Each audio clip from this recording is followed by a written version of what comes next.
Namaskar, I'm Shubhendu Ghosh. Welcome to Global Scan, a complete roundup of global developments this week. Trump administration's U-turn on the legitimacy of Israeli settlements in West Bank. Also updates from the nearing UK elections and the potential fate and impact on the EU migrants to United Kingdom. Also all the glitz, glamour and star power from the International Film Festival of India that is underway in Goa. All that and more. First, the headlines. US Senate unanimously passes bill supporting Hong Kong protesters, warns China against a violation suppression of the demonstrations.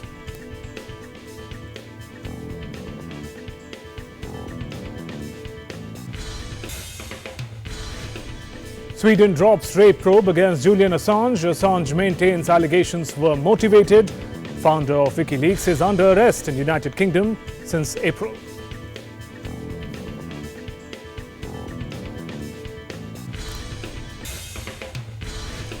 Mahinda Rajapaksa takes oath as Sri Lanka's new Prime Minister, administered the oath by his younger brother and newly elected President Gotabaya Rajapaksa.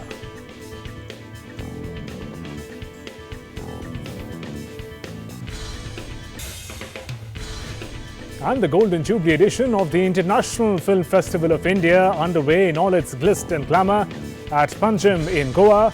The grand event to witness over 200 acclaimed films from 76 countries with Russia as the focus country.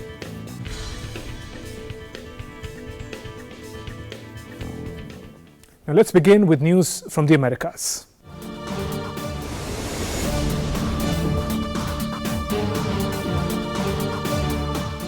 The US House of Representatives on November 20th passed two bills intended to support protesters in Hong Kong and send a warning to China about human rights. The bills were sent to the White House for President Donald Trump to sign or veto amid delicate trade talks with Beijing.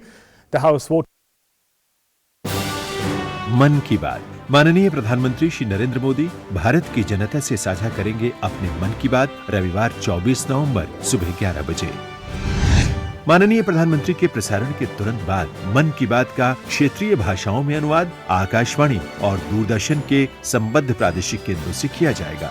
मन की बात के क्षेत्रीय भाषाओं में अनुवाद का पुनः प्रसारण रात 8 बजे आकाशवाणी के सभी प्रादेशिक केंद्रों से किया जाएगा और दूरदर्शन के सभी प्रादेशिक केंद्रों से पुनः प्रसारण रात 10 बजे किया जाएगा।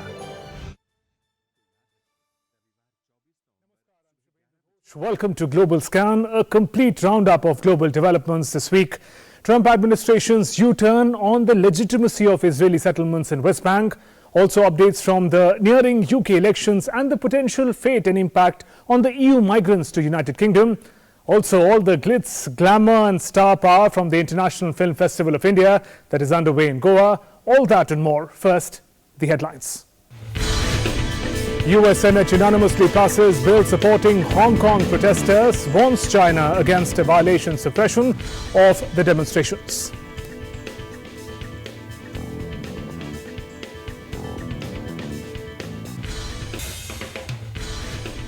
Sweden drops rape probe against Julian Assange. Assange maintains allegations were motivated. Founder of WikiLeaks is under arrest in United Kingdom since April.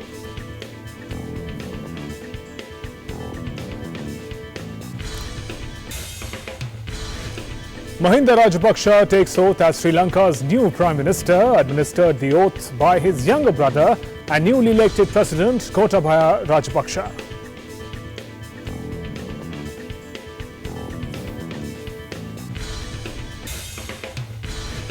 And the Golden Jubilee edition of the International Film Festival of India underway in all its glitz and glamour at Panjim in Goa.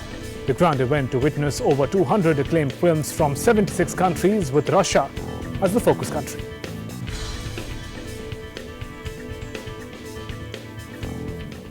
Now let's begin with news from the Americas.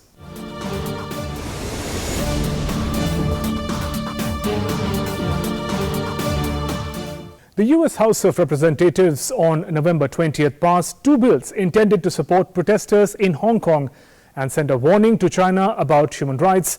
The bills were sent to the White House for President Donald Trump to sign or veto amid delicate trade talks with Beijing. The House voted 417 to 1 for Hong Kong Human Rights and Democracy Act, which had passed the Senate unanimously on Tuesday. Strong support for the measure had been expected as House members passed a similar bill last month.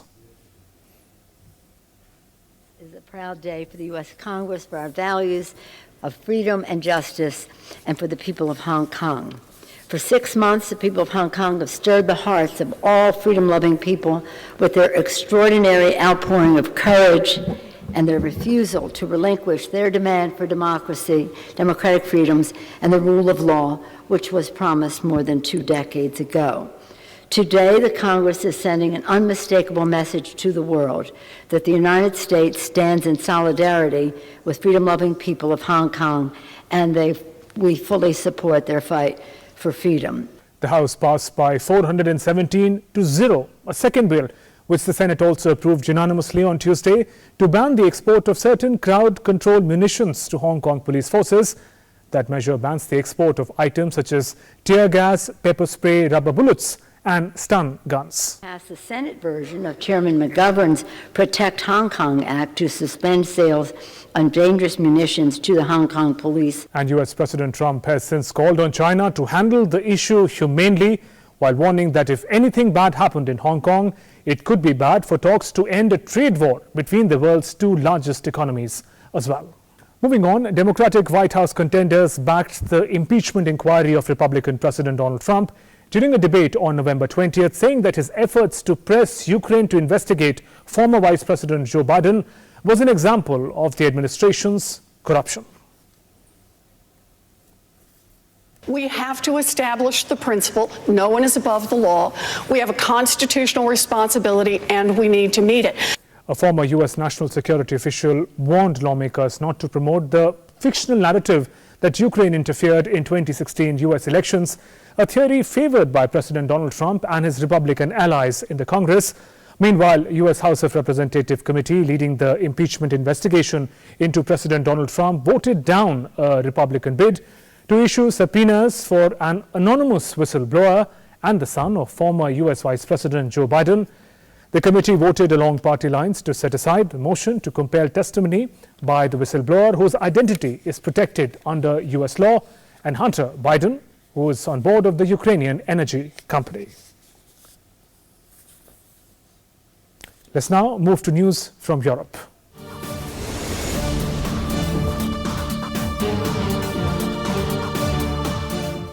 A Swedish prosecutor on November 19th dropped an investigation into an allegation of rape against WikiLeaks founder Julian Assange, ending the near-decade-old case that had sent the anti-secrecy campaigner into hiding in London's Ecuadorian embassy to avoid extradition.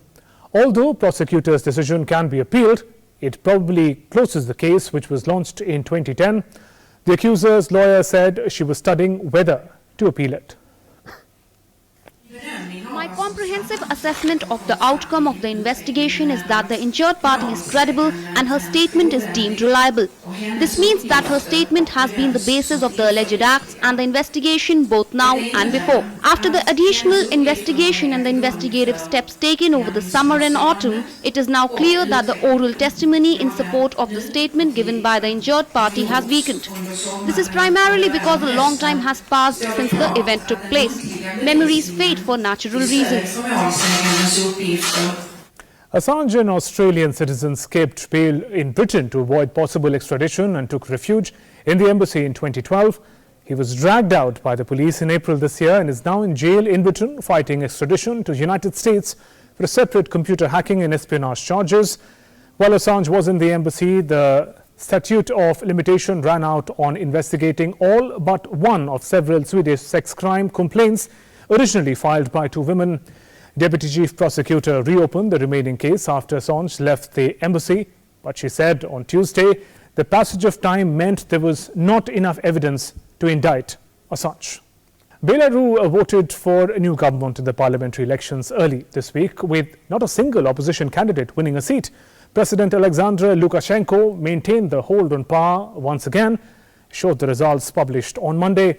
The results showed that on a 77% turnout, no opposition figure won a seat, contrary to 2016 elections, when 2 opposition members won seats for the first time in about 20 years. None of the members were allowed to stand in the elections this time. Well, the results did not go down well with the international observers or international election observers with Organization for Security and Cooperation in Europe calling it undemocratic. International observers said that the parliamentary elections in Belarus at the weekend did not comply with democratic standards, is marred by curbs on fundamental freedoms and concerns over procedural integrity. Now, the outgoing European Council President Donald Tusk on November 20th was elected president of the centre-right European People's Party. That's a pan-European umbrella group that has been split by infighting in the recent years.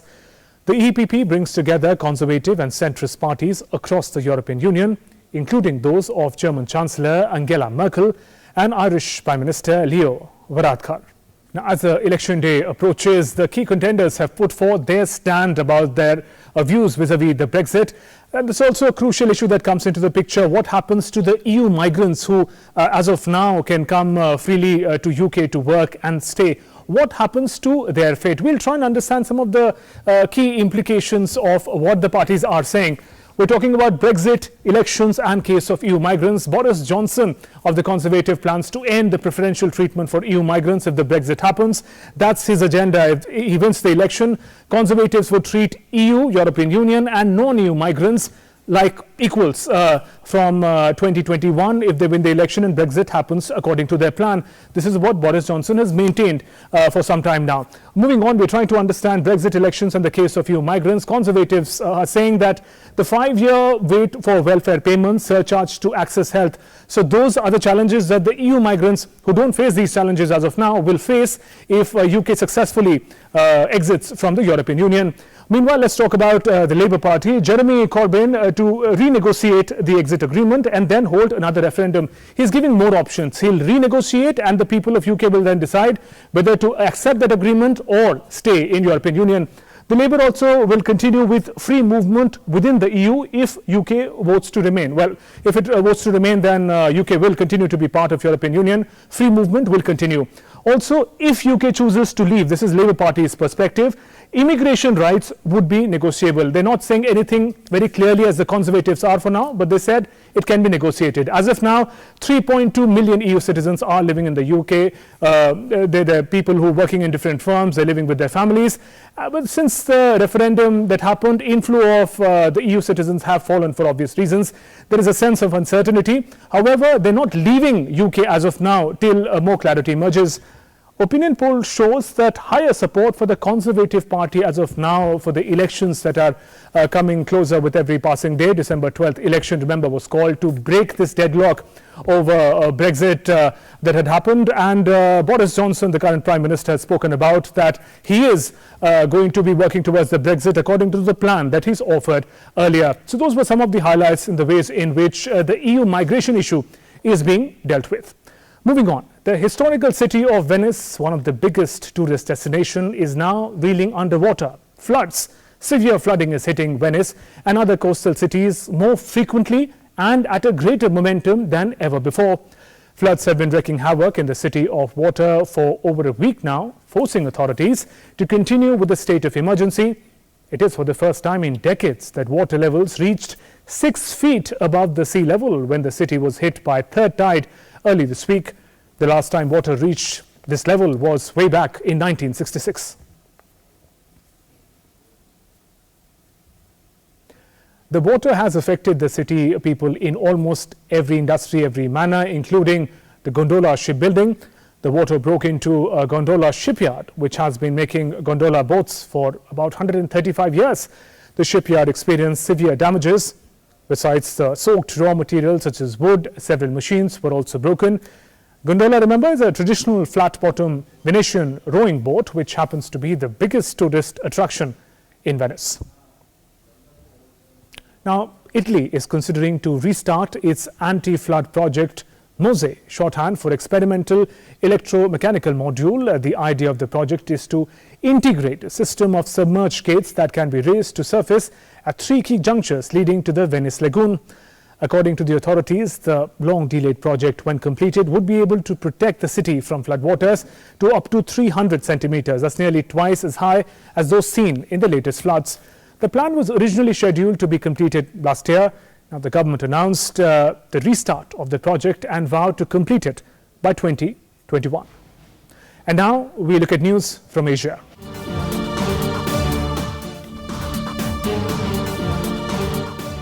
Let's talk about Sri Lanka first. Sri Lanka's newly elected President Gotabaya Rajapaksa on November 21st swore in his elder brother, former President Mahinda Rajapaksa, as the Prime Minister, cementing the powerful family's political comeback.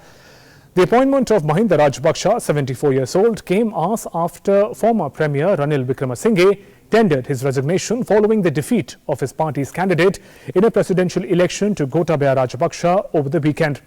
It is the first time in Sri Lankan history that two siblings have held the top two political positions, although Mahinda is only in charge of a caretaker government until the parliamentary elections next year.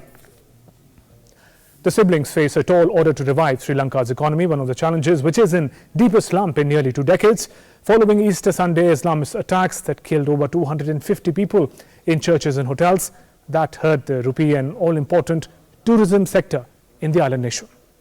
Pope Francis is in Asia for his week-long tour of two nations of Thailand and Japan to take forward his mission to ban nuclear weapons to the only places where they were used in war.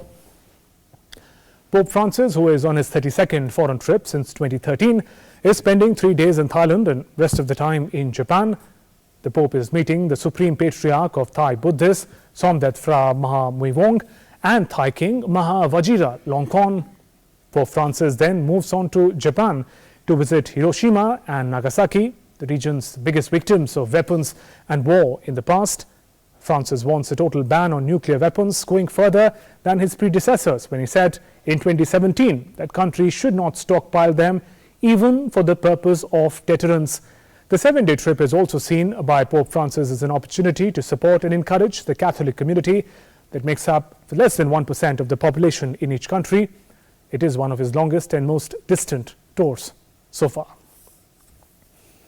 Moving on, Taliban released 2 foreign prisoners held hostage for more than 3 years in a US-backed swap of 3 Talibani commanders imprisoned in the jails of Afghanistan, thus completing a delayed prisoner swap and raising hopes for a revival of peace talks. American Kevin King and Australian Timothy Weeks, both working as professors at American University of Afghanistan, were kidnapped in August 2016 from outside their university in Kabul. They were freed in return of the release of 3 Taliban commanders under a swap that had been long delayed. The officials said, and the United States and Australia confirmed the release. They said that along with other developments, it might improve the chances of dialogue between the Afghans and an eventual peace agreement. Meanwhile, Australian Prime Minister Scott Morrison thanked governments for their assistance. He said that Timothy Weeks was receiving medical care at a safe place. Again, I want to thank the leadership in Afghanistan. I want to thank the President of the United States, President Trump, Secretary Pompeo, and all of those who've been working on this for a very long time. And the fact that Tim and Mr. King will be actually coming home to their respective countries, I think is a great relief. Meanwhile, Japanese Premier Shinzo Abe has become Japan's longest-serving Prime Minister of the century. On Wednesday, the 65-year-old leader set a new record by serving his 2,807th day in the office. Over his 2 terms as Prime Minister, he broke the record set by Taro Katsura that was more than a century ago. Abe, 65 years old, who served his first term for just 1 year before quitting in 2007, made a comeback in December 2012, promising a stronger military and revamped the economy while aiming to revise Japan's post-war pacifist constitution. And now on to our next big story. Last week, when the United States administration announced its sort of U-turn on the Israeli settlement policy in the West Bank, it created much furor and mixed reaction and extreme reactions in the region of West Asia. We'll try and look at what has happened and what are the reactions that have come in. Now, this is the United States shifting the position on Israeli settlements. Pompeo, the Secretary of State, he said that Israeli settlements in West Bank do not violate the international law. This is opposite of what America has been saying for decades. For nearly 4 decades, the American policy has been the opposite. In 78, in fact, the State Department had said that the Israeli settlements in West Bank are not legal, not legitimate. Now, Palestinians demand the land of West Bank for a future state. So they imagine that West Bank, the Gaza, would form an important part of the nation that they do not have at the moment in future when they have. But President Trump's persistent in changing the US policy in Israel and Palestine. We've also seen that earlier in recognizing Jerusalem as the capital of Israel. Remember, it's a contested territory between both Israel and Palestine. Also, it makes negotiations for a two-state solution for this longest and the most controversial conflict in the history of the region. The Israel-Palestine conflict, the two-state solution becomes more difficult to achieve if those settlements are made legal. Now, Pompeo has also said earlier US stand did not advance the cause of peace for 4 decades. The stand did not do anything about the conflict. It was not resolved, and he believes, and the administration believes, that it should be left to Israel and Palestine to solve the issue. America will not take a stand on that. Meanwhile, Netanyahu praised the decision for obvious reasons and said that it reflected the historical truth, referring to, of course, the historical and biblical beliefs of the Jews in Israel. It's part of their promised land, and the entire region, according to them, part of land that they say is Israel belongs to them. Meanwhile, Palestinian officials have expressed fresh outrage. They're not surprised that President Donald Trump's repeated policy decisions favoring Israel. They're aware of it, but they have expressed fresh outrage, and they're saying it's disregard of international law that calls these settlements illegal. Meanwhile, European Union, the reactions that have come in, European Union has said that US policy shift has eroded the chances for peace in already conflict-driven region. The chances, possibilities of peace are further compromised by the US stand. Meanwhile, Jordan has said the settlements kill the two-state solution, really in a very clear term expressing their displeasure at the stance taken by the United States. Moving on, we're trying to understand the reactions that have come in.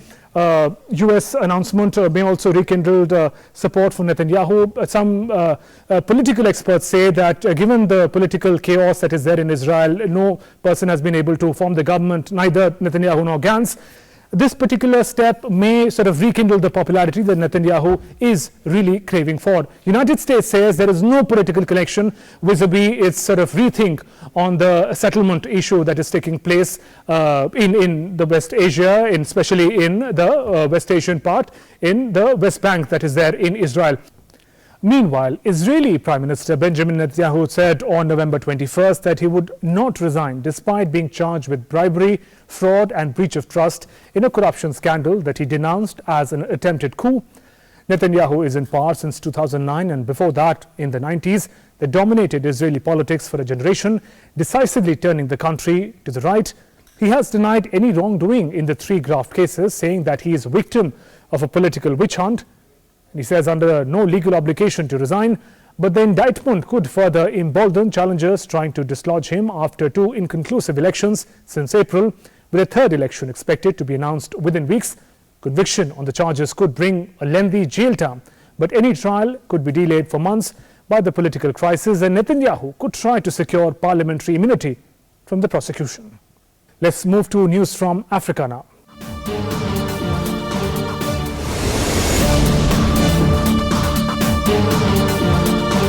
24 Malian soldiers were killed and 29 wounded in an attack on an army patrol in northern Mali on November 18th, in which 17 militants were also killed. This is according to the spokesman of the army. West African country is still reeling from an attack on an army post that killed 54 in early November. That was one of the deadliest strikes against its military in recent memory, which underscored the increasing reach and sophistication of the armed jihadist group active in the wider region. The Malian patrol attacked on Monday was Tabankort region, which is located in that region, in a joint operation with Niger against militants operating near the border. The authorities have not named the assailants or identified which group they belong to. From strongholds in Mali, groups with Al-Qaeda and Islamic State links have been able to fan out across the Sahel, destabilizing parts of Niger and Burkina Faso. Senegal President Macky Sall called on Monday for better security coordination in the Sahel hours before the Malian army reported the new attack. Sall spoke at the annual Dakar Peace Forum, which was also attended by French Prime Minister Edouard Philippe and French Defense Minister Florence Parly. And now news from the world of sports.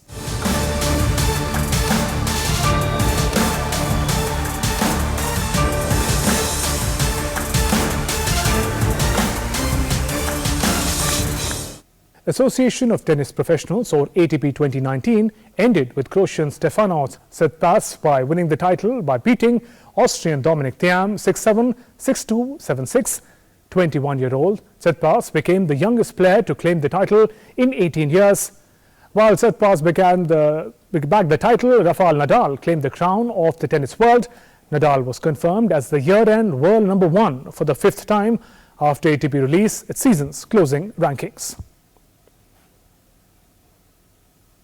The stage is all set for Tokyo Olympics 2020. Construction work at Tokyo's National Stadium, which is the centerpiece of next year's Olympic Games, is now complete.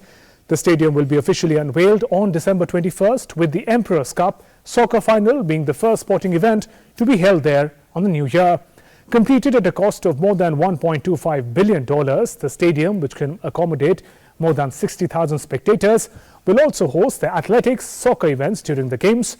The National Stadium is one of the 8 new venues to be used at the Tokyo Games. All of them are either complete or on schedule to be finished before the event. And now we get you updates from the International Film Festival of India, that's IFFI, underway in Goa. It began with a glittering, star-studded opening ceremony with the top honours going to Indian cinema icons Amitabh Bachchan and Rajinikanth, besides French acting legend Isabelle Huppert. Here's more.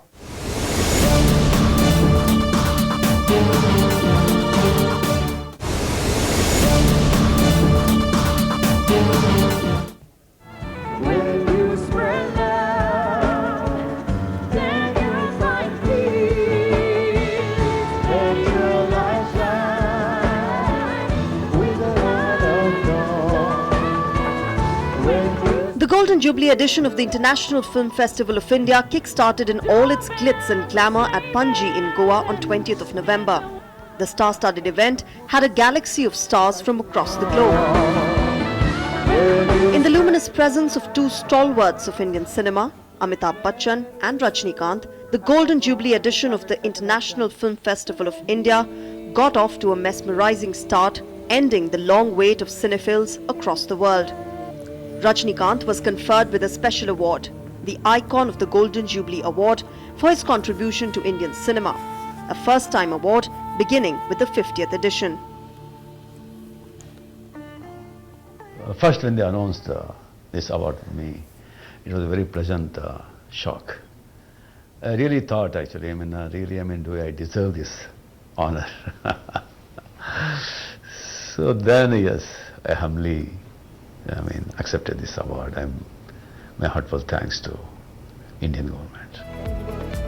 French actress Isabelle Huppert received the Lifetime Achievement Award at the ceremony.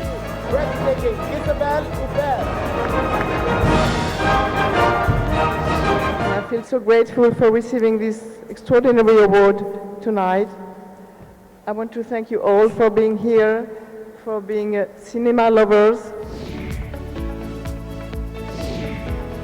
Lights and luminaries of film industry, such as world-known cinematographer and chairman of IFFI International Jury, John Bailey, Indian filmmaker and chairman of Indian Jury, Priyadarshan, and other jury members of the Indian and International Jury, Maria Lamashava, head of Russian delegation, graced the opening ceremony. A host of celebrities sashayed the red carpet, adding to the pomp and gaiety of the function.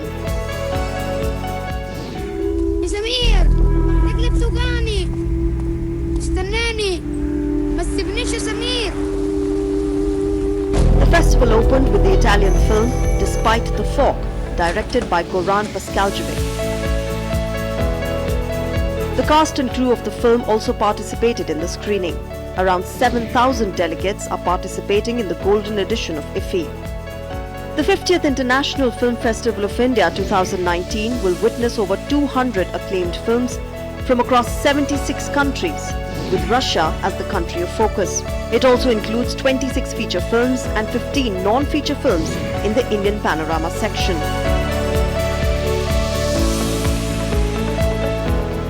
Global Scan Desk, DD India. And that brings us to the end of this edition of Global Scan, and we're leaving you with these images from the ongoing International Film Festival of India in Goa.